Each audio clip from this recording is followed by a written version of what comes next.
Good afternoon, everyone. Myself, Tejas Vaiti, on behalf of Kirin Advisors. It's a pleasure to welcome you all to Beyond the Numbers Value Discovery Summit 2025, powered by Value Educator and co-powered by Kirin Advisors. Today marks day one of our three-day summit with a series of focused management meetings lined up. We move on to the fifth interaction of the day with UniHealth Hospitals Limited. From the management team, we have with us Mr. Akshay Parmar, founder and managing director of the company. Good afternoon. Welcome, sir. Good afternoon. Thank you. From the Value Educator team, we have with us Ms. Swarangi Goyal. Good afternoon. Welcome. Good afternoon. With that, now I hand over the floor to Ms. Swarangi. Over to you. Thank you for the introduction. So, a quick introduction before we begin. So, UniHealth Hospitals is a Mumbai headquartered services company with a strong international presence, especially across Africa, where it operates hospitals and medical centers under the UMC Hospitals brand. Beyond clinical operations, the company also provides healthcare consultancy, project management, and the export and distribution of pharmaceutical and medical consumables. They additionally facilitate medical value travel for international patients. UniHealth has recently forayed into the Indian hospital segment as well, expanding its footprint beyond overseas operations and strengthening its domestic healthcare presence. With that, I hand over to Mr. Akshay Parmar, sir, founder and managing director. Over to you, sir. Thank you, Surangi. Thank you for the quick brief. Before we move ahead with an interaction, I'll just like to give a small brief on the journey that UniHealth has taken, the way it has grown, and the way forward that we're looking at in terms of our expansion both in India and across Africa. So, UniHealth was conceptualized way back in 2009, 2010. The company was formally incorporated in February 2010. The first vertical of the company was mainly aimed at medical value travel, followed by hospitals and medical centers, which became a reality in 2015-16. In 2019, the company ventured into medical value consultancy services, where we started advising and hand-holding projects, which were hospital projects, healthcare centers, and providing them guidance right from the concept stage to architectural designing, planning, equipment planning, procurement, and commissioning. Eventually, in 2020, with the onset of COVID, when the entire industry and more so on a global scale, the entire world underwent a massive disruption, we saw the opportunity in venturing into export and distribution. And that is how we ventured into export and distribution of medical consumables and pharmaceuticals. 2023 September was when UniHealth Hospitals Limited got listed on NSE Emerge. And that was also the time when we decided to strategically make advancements in the Indian region and set up our own network of hospitals out here.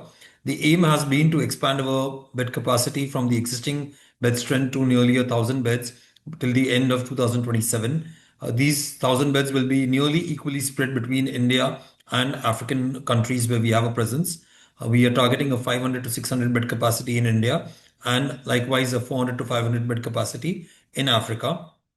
In Africa, as we speak, we've got physical presence in Uganda and Tanzania, which is where we will be consolidating our position. When it comes to India, the first phase of expansion, that's the first 500 plus beds, will be focused and targeted in the Golden Triangle of Maharashtra, starting with our first project, which was recently commissioned in Navi Mumbai. It's a 52-bed boutique setup. The second one that is coming up is in Nasik. That's a 200-bed facility. We will next be targeting Pune as the city where we would like to make and mark our presence felt. Likewise, simultaneously, we will also be expanding our footprint across different suburbs in Mumbai. So that is the scale of our expansion that we are looking at in the coming 2 years. With this, maybe in Africa, we may look at adding on a geography in the form of Kenya as we go into 2026-27. So this, in brief, has been the journey. The company has been growing steadily over the last 3 years, and with the expansion plans that are in place, we are quite confident of achieving the targeted bed capacity of 1,000 beds by 2027. At this moment, I'll take a pause and I'll leave it open for Q&A or any interaction that might be there. Thank you so much, Akshay, sir. So, participants, the floor is now open for Q&A session. You can raise your hand or drop your questions in the chat box. Harshit, sir, please go ahead with your question.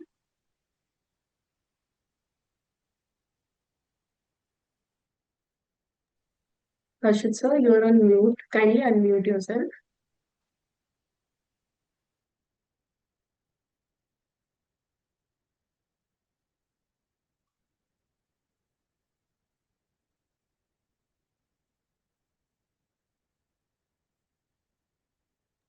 Raman sir, please go ahead.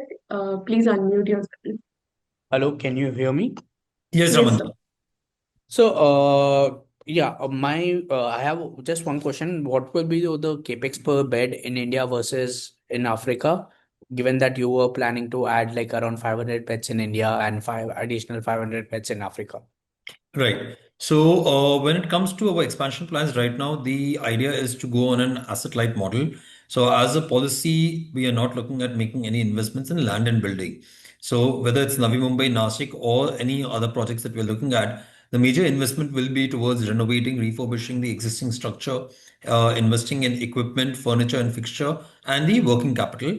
Just to give a brief idea, for the 50-bed project in Navi Mumbai, the total investment has been somewhere around 17 odd crores. This includes end to end. For the project in Nasik, which is nearly about 200 beds, the investment would be in the range of about 28 to 30 odd crores.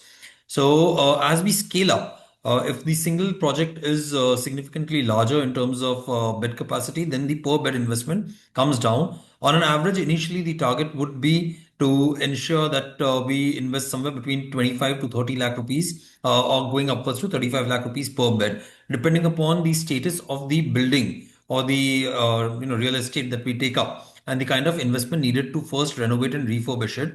For example, Navi Mumbai, we had to plan it from ground up in terms of the planning and the interiors. Whereas in Nasik, we were fortunate enough to get a property which is done to almost 80% of the required, interiors and interior planning.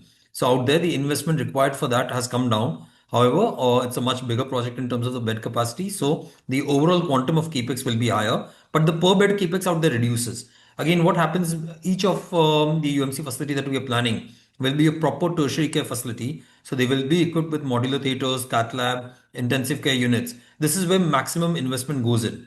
And this is where the difference between a 50 bed and the 200 bed in terms of the investment comes in. Because at a 50 bed, I've got two modular theaters and a cath lab. In a 200 bed, I've got four modular theaters and a cath lab.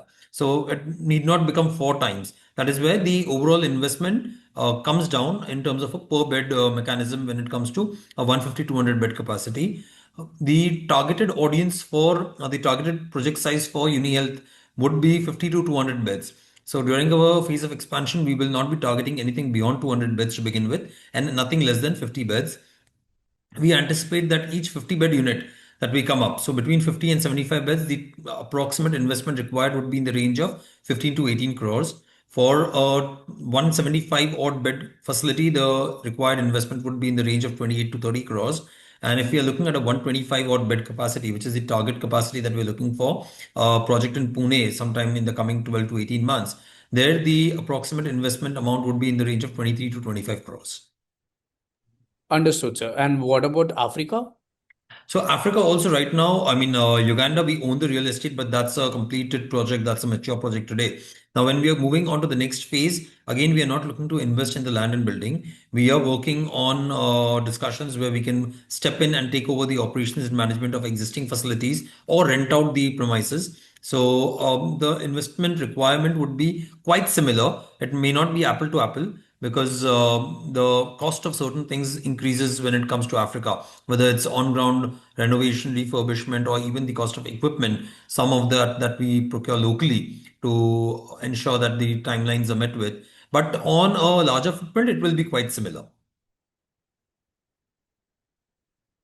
Understood, sir. And so, my last question is with respect to average revenue per operating bed. So, you in the previous con call, you mentioned that you want to, in the next 12 months, at least with respect to Uganda, you're planning to increase this ARBOB to 55,000 to 60,000. So, I just want to understand what will be the triggers and what are your triggers in for to increase the average revenue per operating bed in India business as well. Right. So the average revenue per operating bed that we've achieved recently for the half year for Uganda has been somewhere around 42,000 plus. Going forward in the next 12 to 18 months, the target would be to cross 50,000, maybe reach 55 odd thousand rupees, and then scale up from there on. The major trigger factors for Uganda for the intended increase are going to be the addition of certain specialty and super specialty services. So since that's a mature hospital now, we've got a good footfall coming in. The idea is to scale up the specialties and super specialties that we have out there. In January this year, we set up and commissioned our IVF facility, which is doing very well. We upgraded our orthopedic and spine facility. The next on the target is ophthalmology, which we are targeting to commission before the end of this financial year. And sometime in the next financial year, maybe quarter three or so, we will be looking at commissioning cardiac sciences, that's cardiology and cardiac surgery as a specialty. So what happens with the addition of newer specialties is that the revenue will increase incrementally, and this is going to happen within using the same infrastructure. So effectively, the average revenue is likely to increase also out here. These specialties are comparatively larger ticket size. So a patient undergoing a cardiac procedure, whether it's an angioplasty or a bypass surgery, is likely to pay considerably higher than a regular general surgical procedure would pay. So from that perspective, these specialties will help us increase the average revenue that we are generating on a per occupied bed basis from the existing level of 40 to 43,000 to cross 50,000 and go beyond from there. Understood, sir. Thank you. When it comes to, sorry, your second part of the question was regarding India. So the initial targeted average revenue per occupied bed for India after the first 6 months of commissioning any project would be to achieve 27 to 28,000 or maybe inch towards 30,000 per day as the average revenue per occupied bed, and then scale up from there. Out here, the short-term target, I mean, between the 18 to 36 month, the target would be to touch 40,000 and go beyond that. Achieving 55,000 in the Indian setup would take at least 3 years and beyond, because the peers or the competitors in the market are much larger in terms of the bed capacity. They are Max, Apollo, and likewise. The specific reason why they are generating a much higher RPOB is because they have certain specialties like organ transplant, like comprehensive cancer care, which also includes radiation therapy, which will be missing at the UMC hospitals level to begin with. And these are the specialties where the average ticket size or the average payment that a patient makes for the treatment is significantly higher compared to the general procedures that are otherwise done at a hospital. So this is what pushes their RPOP to 50,000 and beyond. And that is something that at UMC hospitals we will be targeting maybe between the third and the fourth year. But yes, first 3 years, the idea would be to scale up from roughly around 28,000 rupees to around 45,000 rupees and inch towards the 50,000 mark. Understood, sir. Thank you. Thank you, Ramanji. Thank you, Raman sir. Harshit sir, please go ahead. Hello, am I audible? Yes, Yes. Harshit. Hi, sir. Thank you for the opportunity. Sir, in the last call, we said that we will do 125 CR from India in FY27. So, can you explain what would be the split of it as to, how much revenue will come from Nashik and how much revenue will come from Navi Mumbai? And also, what kind of revenues are we looking from India in FY28? Right. So, Ashitji, the intended revenue definitely. I mean, what we achieve is again is something that only time will tell. But the intended revenue, yes, for the next financial year from the Indian operations would be in that range. The calculation is very simple. We are going ahead and commissioning roughly 250 beds. The initial targeted occupancy would be somewhere around 50 to 55% in the first year on a consolidated basis between Navi Mumbai and Nasik. So I'm again talking here, talking about 125 odd beds to be fully occupied on a average basis between these two facilities. And the targeted revenue of 28,000 per day effectively translates into roughly about a crore rupees per year. So about if I've got 125 beds which are going to be occupied at a 50% occupancy level in the first 12 to 14 months, and they are generating roughly around a crore rupees on an annual basis, that is where the targeted revenue for the first year or the financial year 26-27 would be roughly around 125 crores. Going forward from there in 27-28, definitely there is likely to be an increase because the hospital operations will stabilize, the brand will start catching up. We will be empaneled with a lot of insurance companies, which is a time-taking process which can take about 6 to 8 months and which results in a dip in the revenue initially. But going into the financial year 27-28, we would be in a position where we empaneled with all leading insurers. We empaneled with some of the government schemes when it comes to our facility in Nasik. And that is where the occupancy will also probably increase to about 65% and beyond, with the average revenue also crossing 30,000. So at that point of time, we should be able to witness a significant jump based on both the increase in occupancy levels and increase in the average revenue that we generate from a occupied bed. Uh, okay. And so my next question is regarding receivables. You did explain the reason last time, regarding the Ministry of Defense from Uganda. But sir, when do we see it coming down as So the to? process has begun. If I'm to say that compared to the last 3 to 4 years, this year the payments that are being received have been on a quarterly basis. They're trying to clear it on a quarterly basis compared to a bolus repayment that they would do every year or once in a year sort of a thing for the last 3 to 4 years. So this year we have been receiving substantial payments in comparison to what we were receiving earlier each quarter. We are expecting some payments to come in this quarter as well, that is in the coming 2 weeks also before the end of this calendar year. And the same way in the first quarter of next calendar year as well. So maybe over the period of next 3 to 4 quarters, on an average basis, this trade receivable will start coming down. All right, sir. Thank you. Thank you, Ashitji. Thank you, Arshit sir. I think there are two Yes, questions ma'am, in please the go ahead. chat box, which are there. If I can just quickly answer those and then we move ahead. Sure, sir. Yeah, so I think It's from Mr. Yash Sangoi has mentioned, in Kenya, are we going to partner with local investors? So, as a standard policy, when we started investing in Africa way back in 2015, we had decided that we will not be entering any African country without a strong local partner. So, yes, we would be looking at some sort of a partnership in Kenya with a local business group. The idea is very simple. We look at someone who has a very strong foothold in that country, who is able to navigate through the initial bureaucratic and administrative requirements that we have. Whether that partnership is at 50-50, 51-49, or 80-20, that is something that time will tell. We definitely, as a policy now, earlier it was 50-50, we would not go below 50%. As of now, we do not intend to go below 51%. So it will definitely be 51% for UniHealth. It can be much higher than that. We will be looking at some sort of a partnership as we go ahead. The operational control will still reside with UniHealth because that is the second pillar on which our partnership is based, where our local partners usually do not come from the same field. They have interests in other businesses, and the operational management and control resides with UniHealth. So this is regarding the query of whether we will partner someone as we move into Kenya. We will be looking at. Regarding Tanzania, we have two projects that are in the pipeline. One is a facility in Mwanza, which is a secondary care, which is basically an expansion of our dialysis center, which was already running. So that is likely to be commissioned before the end of the financial year. The infrastructure is in place. Tanzania recently had elections, so a lot of bureaucratic work was on standstill.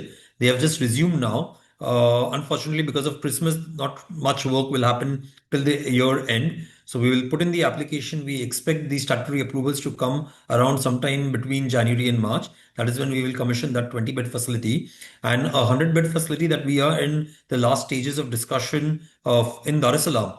That is likely to be under our fold only in April, but that is again subject to the comprehensive due diligence not coming through. I mean, coming through and not giving us any surprises. So more or so, everything is in place for us to step in somewhere around April, May, and take over the operations of that facility. But it is all subject to last minute approvals that will be needed locally from the statutory authorities as well. Yes, we can now go ahead with the query that Ishimaji has. yes, please, Mr. Mama, go ahead. Yes. Hi. Thank you so much for the session. Just wanted to check. Ma'am, your voice is little low. Is it better now? Okay, Yes, please tad go better. ahead. Okay, thank you. So just wanted to understand that I believe we have a 50-50 JV with UMC Victoria, and we earn the major chunk of its revenue from the Victoria itself. Just wanted to understand that in the H1, you have mentioned a revenue of 60 CR from the UMC Victoria. However, so we have 120 beds, our occupancy rate is 72%, and our ARPOB is 41,000. So if I take all these three inputs for the calculations, the total revenue comes to almost like 62 CR, 65 CR. But we do have a JV 50-50, so ideally we should have 30 CR recorded in our books instead of 60 CR. So just need your insights on that. Right. Shimaji, your calculation is absolutely correct. The only difference out here is that, like I mentioned just recently in my answer, one of the founding principles for the partnership in Africa has been that the operational control will reside with UniHealth Hospitals.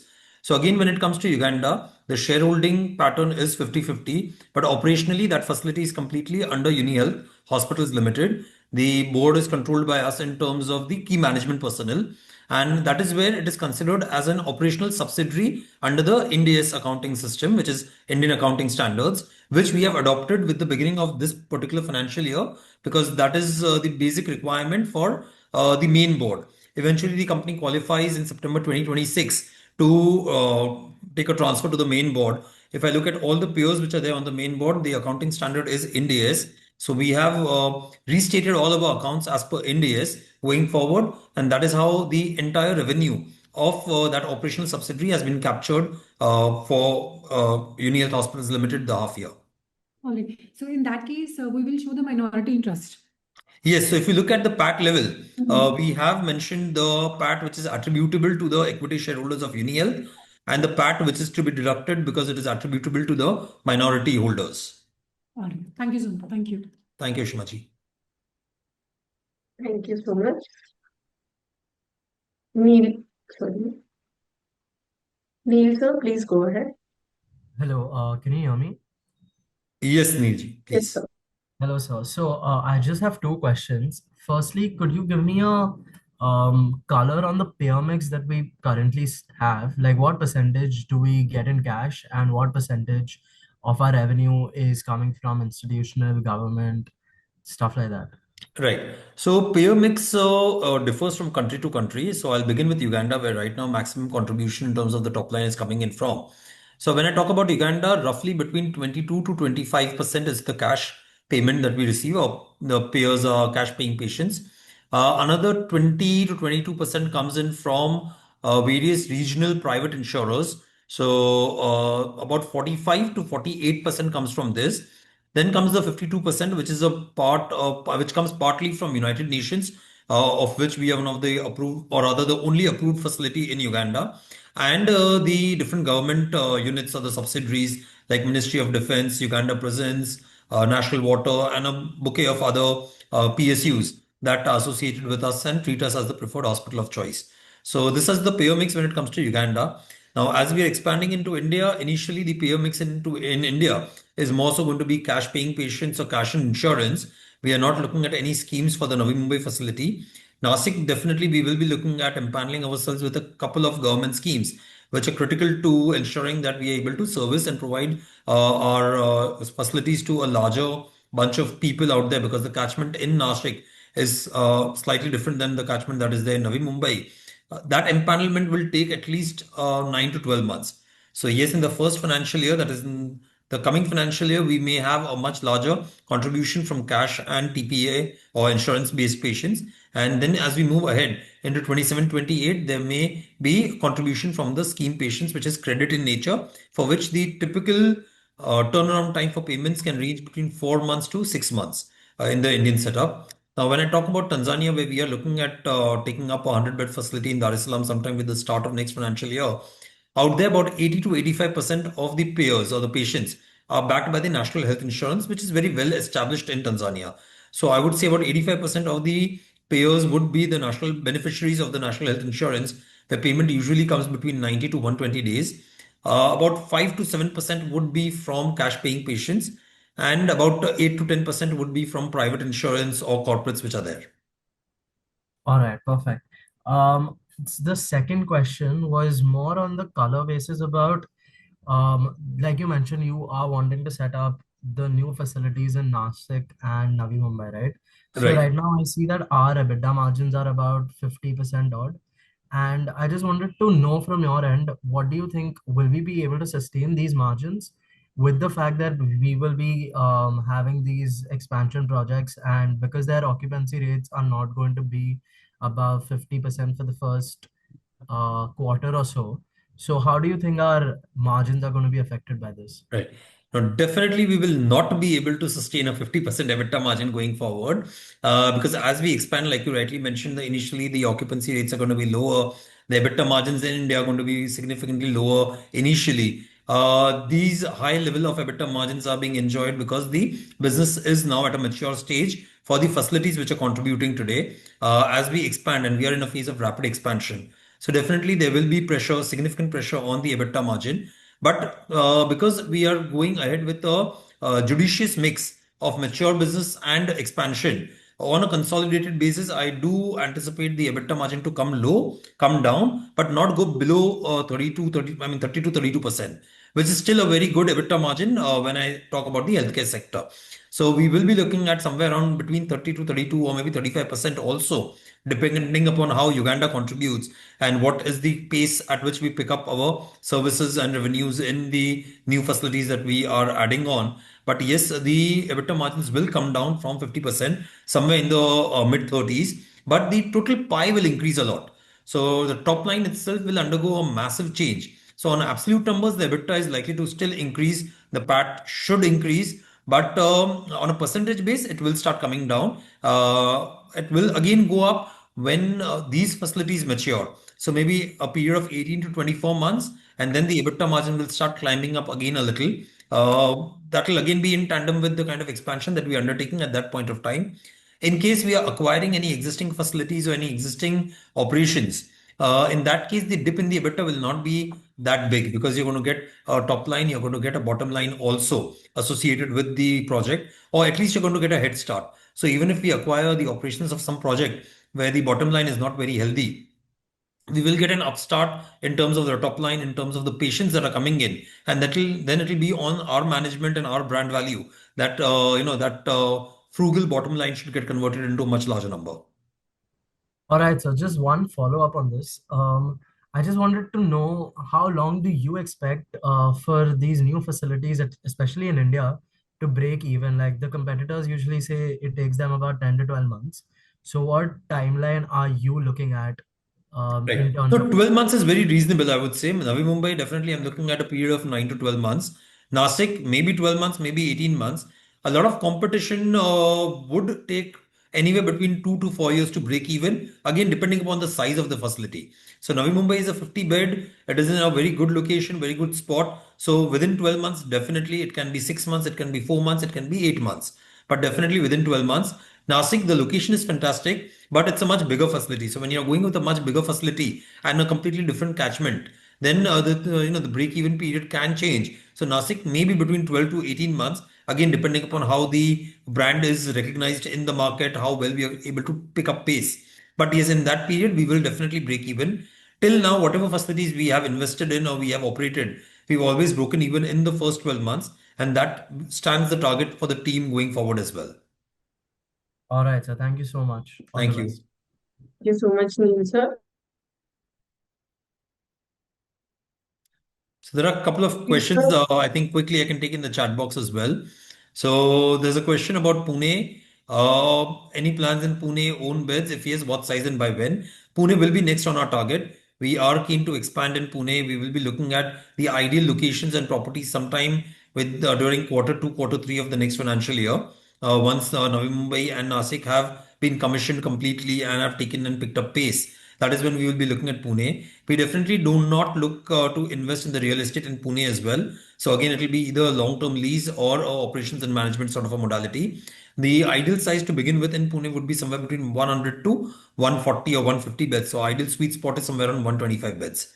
From the same attendee, I think the next question is the guidance on the top line growth on a consolidated basis for FY 26-27. Like I mentioned, FY 26-27, we are going to be having a bed capacity of around 250 beds in India. We intend to ensure that the occupancy levels are around 50% and we generate an ARPOB of about 27,000 per bed, which should translate to somewhere around 120, 125 crores in terms of the addition to the top line from the Indian operations. The existing African operations will continue the way they are with a good pace of growth as well, since we're adding a lot of specialties. So that should be the guidance, to some extent on the consolidated top line. The addition from Tanzania I would not like to comment right now because we are in the last stages of our discussion. Only once we are able to ink the dotted line, that is when we can look at contribution from the Tanzania unit to come in. We're taking the next question from the chat box. So shall we ask Satish sir to go ahead?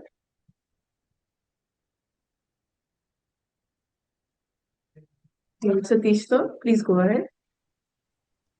I'm audible? Yes, Satish. Good afternoon, Akshay sir. Just curious to know this new 50 bed, the start what we have done in India, how it has progressed so far, sir. How the things No, are the happening response around has been very good. I would say right now we are enjoying the feel good factor where every single person walking in, whether it's a doctor or the patient, is going back happy. So I will say that the facility is being taken up very positively by both the doctors who are coming in and the patients who've been brought in by these doctors or who have been walking in.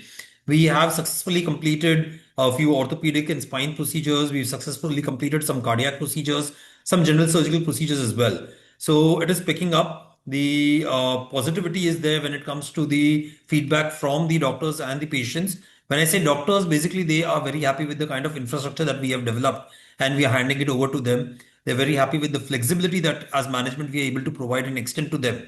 And they are also very happy that their patients who have been referred to or who have underwent procedures have walked out as happy patients. So right now the feedback is very good. It is encouraging. The team is extremely excited. We are undertaking a large segment of marketing activities which have been planned between now and March. In fact, right now in December, we are running what we call the Health Mahotsav. So we are encouraging people to come forward from a preventive diagnostic perspective as well. We are doing everything at a fraction of a cost compared to the competitors. The idea is for people in the catchment in the location to know that UMC Hospitals is now operational. So maybe by sometime around March, we will be in a position where things will look very different in terms of the numbers as well compared to what they are looking right now. On a operations basis, I would say that it's just been about a week and a half that we have completely commissioned ourselves. So it was a phased commissioning over a period of 3 to 4 weeks, where step by step we started with OPD services, then we started with certain inpatient services, and then the OTs were activated.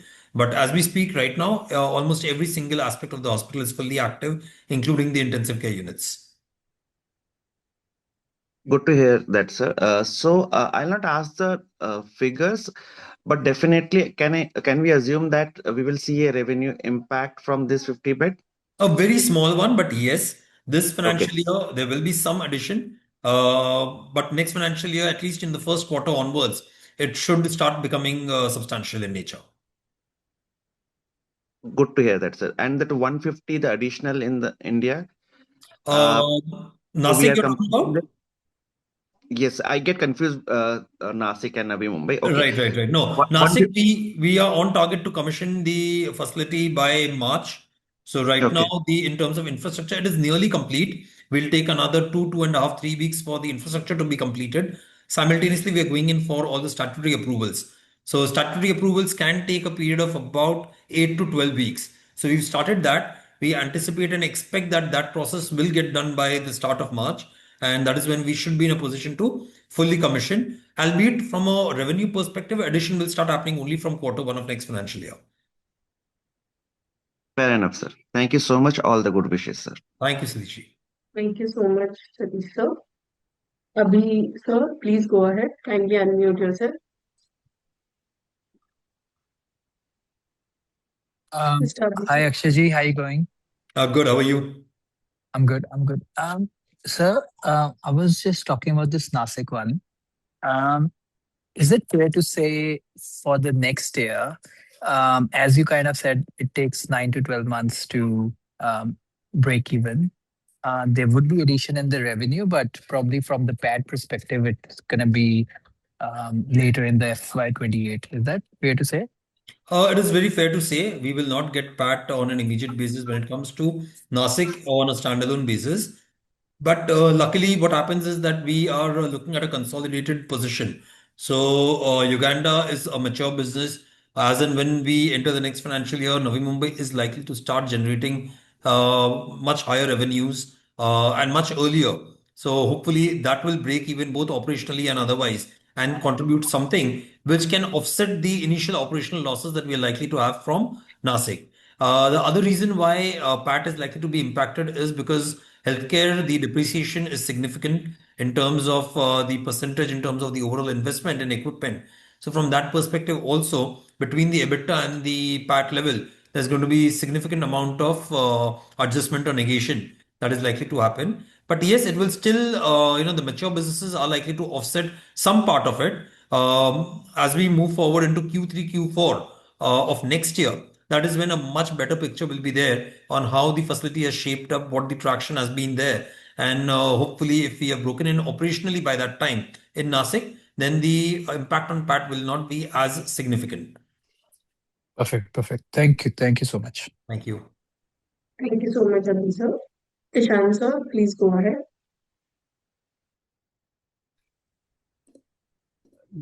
Good afternoon, sir. Good afternoon, Ishanji. Sir, so you told that 1 crore revenue per year for the Indian beds and 1.3 not we can say for the African beds, right? Right. So according to that, we are planning 1,000 bed capacity, and after the 1,000 bed capacity on the base case scenario, can we take 1 crore as the revenue per year? So can we expect 700 at 70% occupancy? Can we expect 700 crores revenue in coming years? It will not be incorrect to say that. The target definitely would be to achieve 65 to 70% occupancy on a consolidated basis and generate about a crore rupee plus on an annual basis from each occupied bed. So, as based on the calculation, yes. Now, this will be when all these 1,000 beds have been fully commissioned. So, this would take another, say, 30 to 36 months at least, because some of the projects as we end 2027 would be in the pipeline where commissioning would just be around the corner. So yes, maybe somewhere around 27, 28 and beyond, this is definitely something that can be looked at, can be expected. If we are able to commission or take up projects at a faster pace in the coming 4 to 6 quarters, then the timeline may shift. Similarly, if the commissioning of a small number of beds gets delayed for reasons beyond our control, then the timeline may get pushed in by a couple of quarters. But yes, the overall calculation, the intended revenue generation would be in line with what you mentioned. Got it, sir. And sir, about the EBITDA margins, as you said that we are expecting 30 to 35% EBITDA margins consolidated after the Indian and African facilities. So, about the EBITDA margins, they are going to contract on a consolidated basis. But can we expect new net profit numbers every quarter because of the both capacities going on? Margins are gonna dip, but can we expect new numbers of the net profit coming years? Definitely, that is something that we do anticipate and are expecting. If the expansion, the pace at which we are expanding increases, then maybe 2 to 3 quarters, the numbers may not, be in line with the growth pattern that we've witnessed, or they may be subdued because the addition of the number of beds is going to be higher. If the expansion happens at a slightly slower pace, then definitely the numbers will start growing as well, because at that point of time, the depreciation will not kick in. So we will be expecting some amount of PAT margin to grow, not PAT margin, the PAT absolute numbers to grow. Like you said, the margins will come down. Now, the entire calculation for EBITDA is also based on the understanding that as and when we achieve the 1,000 bed capacity, we are looking at about 45 to 50% of that contribution coming in from African operations, which are likely to operate at somewhere around 37, 38% and beyond in terms of EBITDA. And 50-55% is contributed from India, where the initial EBITDA target would be in the range of 24 to 25%. So if I'm to just offset that, we will still be looking at a 30 to 33% EBITDA on a consolidated basis. So that is where the calculations are coming in from. But yes, we should expect the PAT to grow slightly as we move forward, and that pace will pick up once these beds have achieved maturity and we've entered, Q4, Q5 of these facilities being commissioned. Got it, sir. Yeah, thank you. And a last follow-up question, sir. Sir, when do we expect good cash flow statements in the operating sections of the cash flow?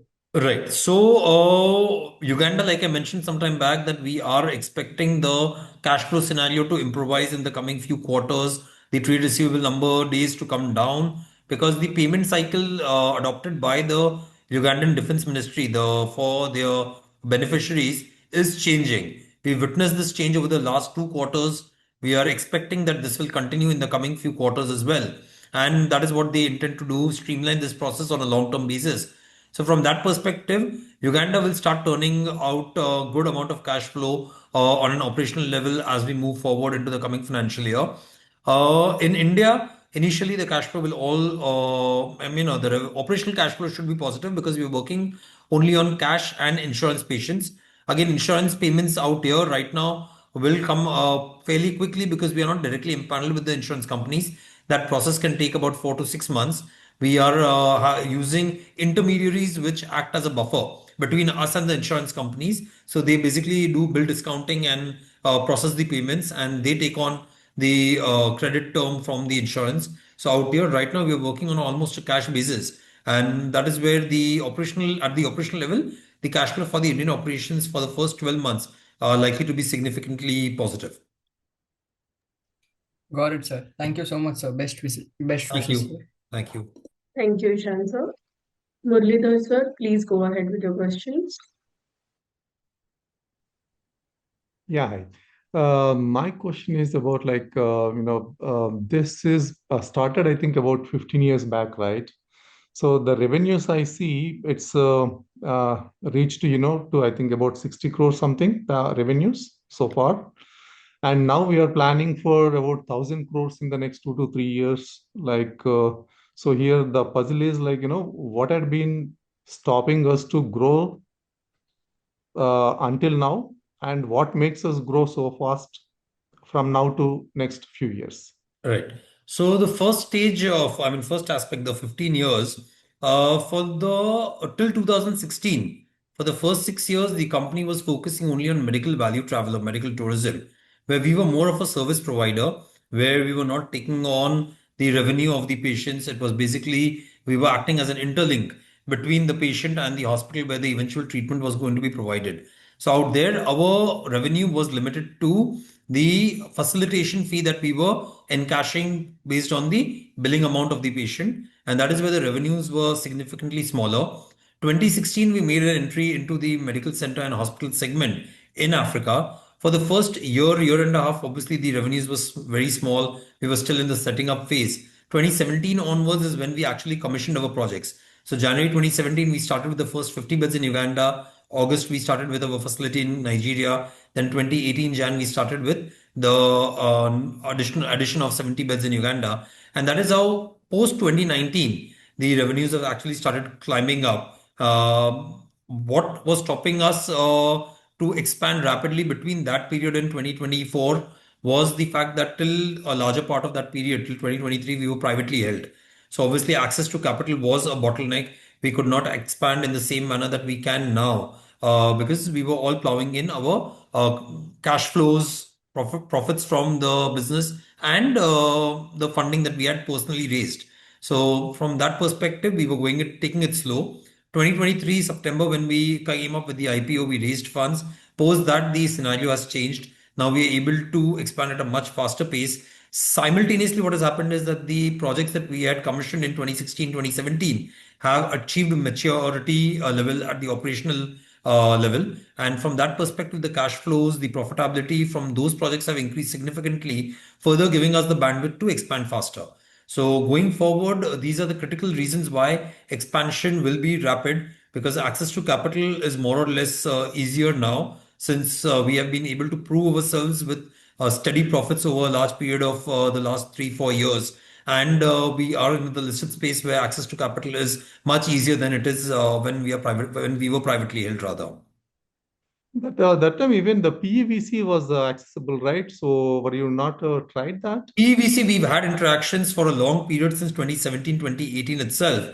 The challenge with PVC was that one, we were in Africa, so they witness you very differently in terms of the overall risk appetite as compared to India. We were a smaller operations, and at that point of time, though they were willing to fund the company and give us the required capex to expand rapidly, that Capex was meant only for Africa, point one. Point two, they wanted to come in and take a significant amount of control both at the board level and at the operational level, which would, in what do you call, all probability, limit our potential to grow rapidly at the bottom line level, because the costs and the capex that the Ps wanted us to make were significantly higher. Our intention was very clear that we wanted to run the African entities with the Indian model, that is in a very cost effective manner, give them the quality services that they deserve, but in a cost effective manner that we've learned from the Indian model. So replicating the Indian model in Africa was the intent. But with private equity coming in at that stage, I think it would have harmed us in a negative manner when it came to the bottom line. It would also not allow us to invest freely in terms of the equipment that we wanted. So a lot of times there are a lot of good companies that manufacture equipment in India, but they're not big brands. Now, being from India, we very well understand, being doctors, we've seen that equipment being used in a wide variety of facilities out there, whether it's a 50-bed facility, whether it's a teaching hospital, or today, even whether it's a facility like Breach Candy. There are a lot of Indian brands that have made their way into these facilities. But when you have private equities which are backed by impact funds or American investment on board, then the idea for them is to get an equipment which is either Philips, GE, Siemens, which is priced, in a very Yes, different yes. manner than the Indian, what do you call, equipment is priced at. Yeah, got it. Yeah. I just end with another question. That is like, when I see the revenue split, a lot of revenue is coming from the African countries, right? But while the African countries still remain as a low value creating, domains, right? So are you not trying to look for avenues where we, offer high value, offerings?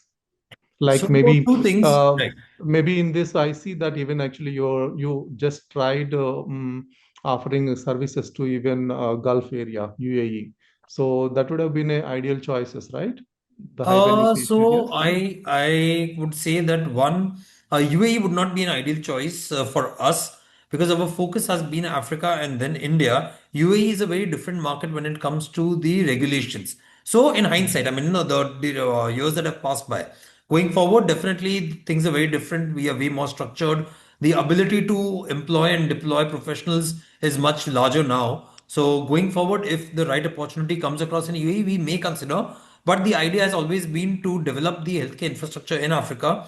UAE still has a lot of development going on, a lot of foreign funds coming in, competition is higher, the costs are significantly higher. So there are, multitude of different challenges that UAE presents in ensuring that the business is profitable sooner compared to Africa. Africa gave us the ability to take on the first mover advantage when it came to an Indian group. So as we speak today, all the bigger Indian hospitals have a presence in Africa, but that presence is limited to medical tourism. That presence is limited to forwarding their brand to get patients from there into India. Whereas UMC, UniHealth, has made a difference by actually setting up facilities out there. So we were able to enjoy the first move advantage. Uh, in 2023, when we became a listed entity and we decided to look at opportunities in India, the idea was very clear that going forward, the contribution from the top line, I mean, to the top line from any one geography or any one country has to be limited to one third. So, as you rightly mentioned, right now the contribution is significantly higher from our African operations, majorly from Uganda. But going into the next 2 financial years, this in a percentage manner would start coming down significantly, with the idea being that any one country from Africa to not contribute more than 33% of the total consolidated top line. India, as a geography, obviously, because we are an Indian entity, we'll be very comfortable for at least 50% of the revenues to come in from India. But yes, Africa, one geography would be limited to below 33%. Great, Akshay. Thank you very much. Thank Thanks. you. Thank you so much, Murtidhar sir. So before we take the next question, in participants, I request you to limit your questions to one or two, as we have time constraint. Raghav sir, please go ahead. Am I audible? Yes, Yes, Raghavji. sir. Yeah. My first question is on the currency risk in Africa. So, how do we deal with that? Right. So currency risk in Africa, now again, Africa is, bunch of multiple countries, rather 54 countries. We have our presence in three countries, or we've had our presence in three countries. Nigeria witnessed a massive currency depreciation. That was one of the factors why we moved out of Nigeria with the start of this financial year. In terms of our own hospital, the focus in Nigeria now is more so on providing services, medical tourism, having our doctors travel out there and operating at partner facilities. East Africa, when we talk about that's Uganda, Tanzania, maybe Kenya, they have been socioeconomically very stable over the larger part of the last 2 to 3 decades. There's not been much of a depreciation. We entered Uganda in 2016. The Ugandan currency, the shilling, was 3,300 shilling to a dollar. As we speak today, it's somewhere around 3,600 to a dollar. So the depreciation between 2016 and 2025 has been minuscule in comparison to the way Indian currency has depreciated. So we've not had to have that negative impact yet. Going forward, how to offset that? There are two ways that we deploy. One is a lot of our services beyond the entry level. So when I talk about entry level, it's mainly the consultation or the room charge. Those are at par what the local peers are charging or the local currency requirements are. But when it comes to specialized services like a joint replacement surgery or obesity surgery or a ophthalmic procedure or cardiac procedure, they are more or so dollarized. So in case there is a significant depreciation, we do change the charges on ground so that they are still at par what we would want to generate in terms of the dollar income. So if a knee replacement was supposed to generate $7,000, we would keep it at $7,000 equivalent in the local currency. Third, what we've done is we have so the major outflow in terms of dollars from that country for us, other than the accounting pattern in terms of the actual currency flow, is for the importation that we do for a lot of consumable and pharmaceutical, is for the management fee that the local unit has to pay to UniHealth Hospitals Limited. So from this perspective, we do have certain clients which pay us in dollars, like United Nations. There are certain regional insurance companies. There are certain international insurance companies. So we do generate dollar income, which more or less offsets the need for us to actually go and buy dollars locally. So even if there is a currency depreciation that happens in the interim, maybe a month or 2 months because of an external factor, we need not purchase dollar at a higher rate locally. We've got dollar income also. So that is another modality that we've deployed to offset and minimize the risk. The last and a significantly important way that we would want to minimize the risk for all of our stakeholders going forward is by ensuring that we deleverage dependence on one geography. Like I just mentioned, the idea by the next financial year would be to limit the exposure from any one geography to less than one third of contribution to the top line. So effectively, in case any one country witnesses a depreciation in the currency in a given quarter or year, the impact on a consolidated basis is negated to a large extent by contributions from the other, geographies and the other projects of the company. So we are working towards that because it is definitely in the long term, it is a risk that needs to be addressed and answered. Thank you. Thank you, Raghavji. Thank you so much. Raman sir, please go ahead.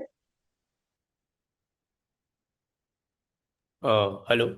Thank you for a Yes. follow-up. I just have a doubt with respect to FY27 numbers.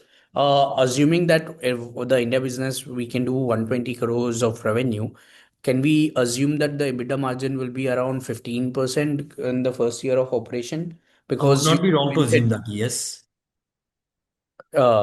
sorry, I No, didn't. I agree. In the first year, on a realistic basis, the EBITDA margins for the Indian operations could be somewhere around 15 to 18%. Yeah, so I just want to understand the steady state once the average revenue per occupied bed picks up to 30,000 plus, the margins will move towards the broader 35% consolidated level basis of 35% plus, or will it be, are you planning to operate it under 30% EBITDA margin? No, so on a consolidated basis, definitely they should move to around 34-35%. But in the Mm-hmm. next 3 years, what is also likely to happen is that with an increase in the RPOB for the Indian facilities that have been commissioned, there will be a Mm-hmm. significant addition in the bed capacity also that we'll be taking up. So once we, commission Navi Mumbai and Navi Mumbai is commissioned, once we commission Nasik, maybe a quarter later, we'll be working on a project in Pune. We will simultaneously be looking at opportunities in other parts of Mumbai. So Understood. while Navi Mumbai, Nasik mature, there'll be a significant addition to the bed capacity that will keep happening for at least 6 to 8 quarters from now on. And that is where despite an increase in the RPOB at Navi Mumbai or Nasik, the EBITDA level is likely to remain around that 30% on a consolidated basis, supported by Navi Mumbai, Nasik, and the African operations, which are going to work at a higher level and offsetting the low EBITDA margins from the newer facilities. Yeah. And so about the Tanzania, the dialysis of specialty facility which is located in Tanzania. So how are you planning to ramp up this particular business? Because this chronic kidney disorder disease has been picking up lately. And also, do you have any plans to expand this dialysis in India, or are you planning to limit it to African business? Right. So what we've done is over the last 18 months or so, we've decided instead of ramping up one particular specialty or focusing it as a specialized center, the idea has been to move towards secondary and tertiary care. So in Moanza, where we have the dialysis center, we are actually moving on to expand that facility into a 20-bedded secondary care facility, which will have one equipped operating theater room, which will have a maternity and child care department with labor rooms, which will continue to have dialysis, but will have a bouquet of a wide variety of other services as well. Going forward, that would be the ideal way forward. We would not be looking at only dialysis. We would be looking at secondary care where dialysis forms a part. Now, coming to so that ramp up in Africa will definitely be there. We will continue to expand that. Coming to India, we will not be focusing as much on dialysis as a standalone specialty. Dialysis will be a supporting specialty in all of our hospitals. But in India, dialysis does not really generate huge numbers, when it comes to hospitals in terms of the revenue contribution. On a standalone basis, yes, there are a few players who consolidated their presence in the country, like NephroCare, NephroPlus, and some of the others. They are doing very well. But as a hospital group, the focus would be that dialysis remains as an ancillary supportive service because that is what pulls in a lot of patients, which eventually may require intensive care services, which eventually may require urological procedures, which require diabetes care, which at a given point later on may also be candidates for kidney transplant services, which eventually we intend to offer. So the idea at UniHealth would be that dialysis remains an important factor, important specialty in the larger format, and a singular focus on that may not be what we will be looking at. Understood, sir. Thank you. Thank you, Ramanji. Thank you so much, Raman sir. Neil sir, please go ahead. Hello, hello. Can you hear me? Yes, Yes. sir. Yeah, hello. I just had one more follow-up question. I just wanted to know what is the specialty mix currently? I can see about 82% of our revenues are coming from hospitals. So if you could give me a breakup of the specialty mix in either India, Uganda, or Tanzania, and what do you think going forward is going to happen with the percentage of specialty? Right. So, as a policy, again, UniHealth, all UMC hospitals, all the facilities that we have commissioned or we intend to commission, we are planning, they all are going to be multi-specialty tertiary care. So, there's not a single facility which will be focusing on one critical key specialty. The focus has been surgical in nature. So, all specialties that have, a surgical side to it have been the key focus. So, whether it's orthopedic, spine, general surgery, laparoscopic surgery, bariatrics, gynac laparoscopic procedures, cardiac and cardiology related activities, and also services which require intensive care units. So all of our hospitals have state-of-the-art intensive care units which can cater to both medical and surgical services. So this has been the mix presently there. This has been the mix going forward as well. Now, what we are doing is that when it comes to Africa, we started with being a tertiary care facility, but there are certain super specialties that we are now adding. For example, IVF. Infertility treatment was something that is need of the hour in that country. We did not have it. Now we moved ahead and added that. We are working now on adding minimally invasive spine surgeries. So we at UMC Victoria in Uganda, we have been successfully doing a lot of spine surgeries, but now we are going to be investing into a spine microscope which will allow our surgical team to actually do this in a minimally invasive manner. So the way forward for us is to super specialize, add on either subspecialties or work towards adding a completely new specialty. For example, ophthalmology is something that we are looking to add before the end of the financial year in Uganda. Again, that is a specialty which presently we do not have at the hospital. That is something that will be an add-on. So yes, the specialty mix will keep changing, but on a broader perspective, every single specialty that a human body effectively needs, and a patient requires a service, whether it's dermatology, ENT, or whether it's general medicine or general surgery, everything is there at every UMC facility. All right, perfect. So, any plans for India, especially like a lot of your competitors keep saying that they want to focus more on oncology, neurology, because obviously you can charge a higher amount, which increases your RPOB. So, are you all also looking at something in those terms? No, definitely. So urology is something that we already have as a dedicated specialty. Even in oncology, surgical and medical oncology is something that we have. What we do not have at right now, and we do not intend to have in the first 3 years, is one diagnostic aspect of cancer care, which is PET CT scan. So we are not investing in a PET CT scan to begin with, and radiation therapy. Again, because that is a significantly larger investment and that requires a lot of space, and there's significant amount of competition already there with the likes of the Apollo, HCG, and other brands coming in the same periphery that we are present. So rather than focusing on catering to the same specialty where other competitors have made huge investments, ranging from say 20 crores to 50 crores, and then also blocking that capital out there, the focus is to utilize that fund to grow the bed numbers, ensure that the required footfall is achieved at UMC facilities for investment of that nature to make sense. So to begin with, oncology, the focal point or the focus for us would be medical and surgical. That's doing surgeries and offering chemotherapy services.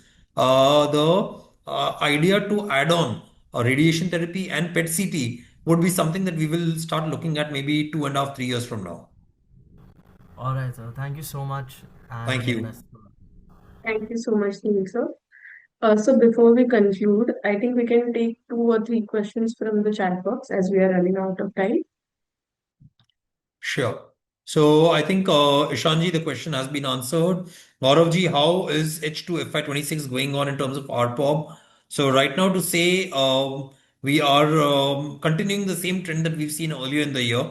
So I think this year should be quite similar. The H2 should be similar to the H1 on a broader basis. Obviously, minor fluctuations are likely to happen. Since addition of beds, only Navi Mumbai has been added on in a full manner. We may have small contribution from Navi Mumbai coming in, but on a consolidated basis, if I'm adding on 50 beds and the contribution is small, the average RPOB for the consolidated books may go down. But on a standalone basis, Uganda would continue to what it is achieving right now.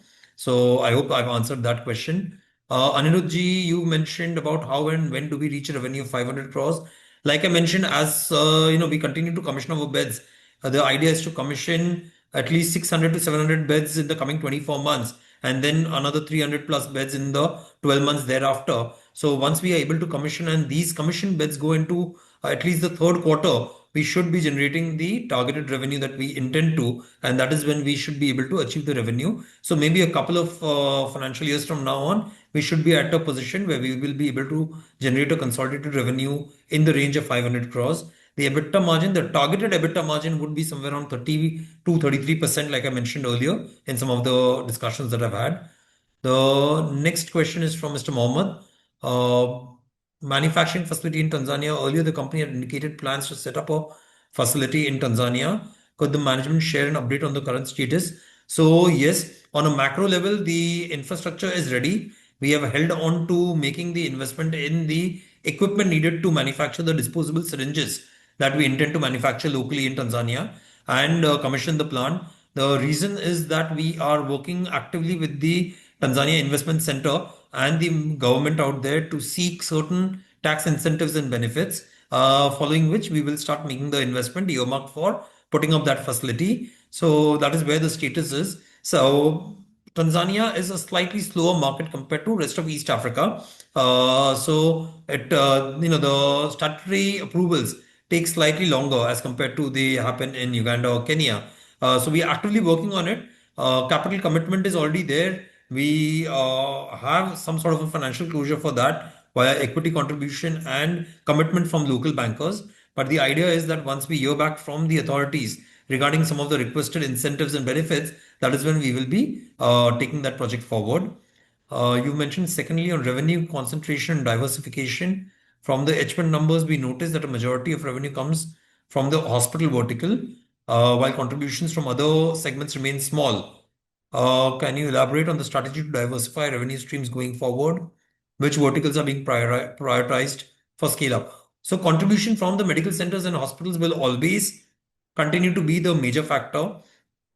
We are a majorly hospital group. The other verticals that we have are supporting complementary to the hospital vertical. They, to a large nature, are interlinked with the hospital vertical, will either help us improve on the margins or help us grow the hospital beds that we have. On a standalone basis, if those verticals end up growing significantly large in the coming couple of years or so, it will be added benefit. It will be like the cherry on the cake, but definitely the larger pie will remain the hospitals. Of this consultancy vertical is something which the revenue can keep fluctuating. It is not a straight line pattern of growth, but the margins are significantly high, and it is interlinked in a manner that whatever facilities that we are providing our services to, some of them may open up for outsourcing the operations and management in the coming few years, as and when they get completed. So that is an added advantage where we will look at taking up those on O&M basis, or we do stand a good chance considering that the project has been handheld by us all through its journey with the project principals and the investors backing that project. We would have an existing relationship and we may stand a significantly good chance to take up that on an O&M basis, which will effectively add to the bed capacity at UMC hospitals. When it comes to the export and distribution vertical, that is something that is complementary, complementing our hospitals because it allows us to bring down our cost of inventory, improvise our margins to some extent, and also that runs at a very small OPEX because a lot of manpower, a lot of storage space is already shared by the hospital. So out there, the growth is something that we are working upon. The growth is linked to getting statutory approvals and brand registrations for the products that we're exporting. That is a process that we've undertaken already. It takes a timeline of about 12 to 24 months. Some of the products have been registered now, and some are in the pipeline. As and when these products start getting registered, that is when we will be open to taking part in the government tenders, which form the bulk of the procurement locally out there. So at that point in time, maybe that particular vertical will see a significant upswing. So thank you so much, sir. I think we have covered majority of the questions. As we are running out of time, we'll have to conclude the session over here. Thank you. Thank you everyone for your time and participation. If any of your questions is missed and if you have questions, you can reach out to us at corporateaccess@kirinadvisors.com. Thank you, Akshay sir. Thank you, Swarangi. Thank you. It's been a pleasure. Thank you, everyone. Thank you, everyone, for joining us today. Thank you, Mr. Akshay sir, for sharing your valuable insights. Thank you.